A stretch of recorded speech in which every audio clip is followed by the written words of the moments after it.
साधु संगत जी, प्रेम से कहना धन निरंकार भी। साधु संगत जी, करुणा और क्षमा संतों का ही सबसे बड़ा गुण होता है। तुलसीदास ने कहा है, दया धर्म का मूल है, पाप मूल अभिमान, और तुलसी दया न छाड़िए जब तक घट में प्राण। सत्संग जी, जब जिस व्यक्ति के हृदय में दया होती है तो वो जो है कभी भी गलत कार्य नहीं करता है। वो महापुरुष धर्मी होता है, क्योंकि धर्म का मूल ही दया है। एक दयावान व्यक्ति के पास ही क्षमा करने की भावना भी होती है। क्षमा करना एक रूहानी गुण है, क्योंकि प्रभु प्रेमी ही प्रभु की तरह किसी के गुण अवगुण ना चिताते हुए हर एक के लिए हृदय में सद्भावना और प्रेम करते हैं। सत्संग जी, बिना दया के, बिना करुणा के क्षमा हो ही नहीं सकती है। ये परमात्मा जो है हमेशा क्षमा ही क्षमा करते हैं, हमारे अवगुणों को देखते नहीं है। और जो इस प्रभु परमात्मा से, सद्गुरु की कृपा से जुड़ जाता है, सद्गुरु की कृपा से जान लेता है, वह भी परमात्मा की तरह दयावान हो जाता है। उसके हृदय में करुणा का भाव हो जाता है। वो सामने वालों को परमात्मा की तरह ही क्षमा करता है। साध संगत जी, परमात्मा सबको हवा, आग, पानी, धरती, आकाश का सुख दे रहे हैं। जो इनको बुरा भला कह रहा है, ना शुक्रा है, उसको भी दे रहे हैं, और जो शुक्राना कर रहा है उसको भी दे रहे हैं।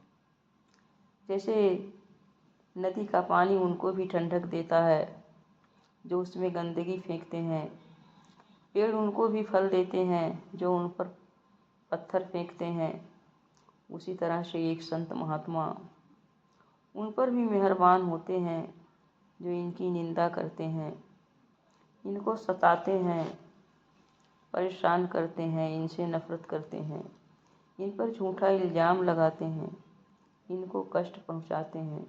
क्योंकि महात्मा जानते हैं ये सारा काम वह अज्ञानता बस कर रहा है। जैसे बच्चे की अनगिनत भूलें माँ बाप अपने प्यार के कारण क्षमा कर देते हैं, उसी प्रकार मानवता के प्रति प्रेम महात्मा के हृदय में भी समाया होता है, और यह प्रेम ही उनको सहनशील करुणामय बना देता है। एक बार किसी महात्मा को एक व्यक्ति बहुत ही गाली दे रहा था, और गाली देते देते वो परेशान हो गया। फिर जाकर के वही महात्मा जो है, वही व्यक्ति जो है उस महात्मा से क्षमा मांगने लगा, कहा मुझे क्षमा कर दीजिए। महात्मा ने कहा,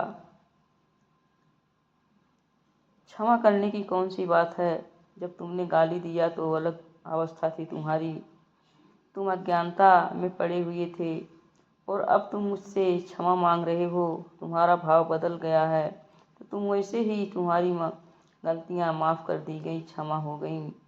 सत्संगत जी, इसी तरह से महात्माओं के अंदर गुण होता है।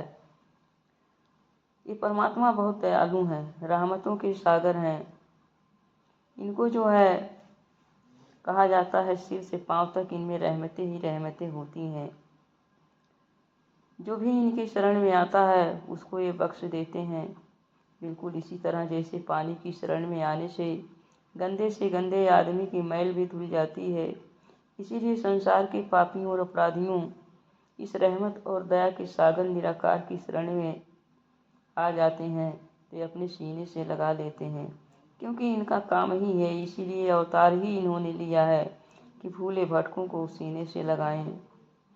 परमेश्वर खुश भी उन मनुष्यों पर होता है जो दयावान होते हैं। साथ संगत जी, जिनके हृदय में दया होती है, करुणा होती है, परमेश्वर उन पर खुश होते हैं। दूसरों पर दया करना, उनकी सहायता करना हम ना भूलें। यही बलिदान है जिस पर परमेश्वर खुश होते हैं।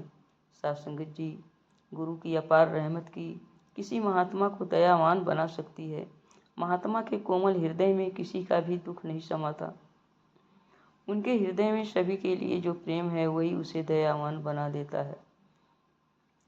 साथ संगत जी, सतगुरु आता है जग में सुखिया करने कुल संसार। सतगुरु आता है जग में करने केवल परोपकार।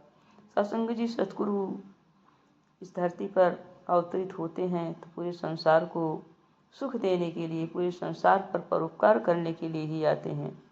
और इनका संत भी जो होते हैं वो भी संसार में शीतलता ही पहुंचाते हैं। जैसे जैसे हम परमात्मा के निकट जाते हैं वैसे वैसे हमारे अंदर परमात्मा के गुण आते चले जाते हैं।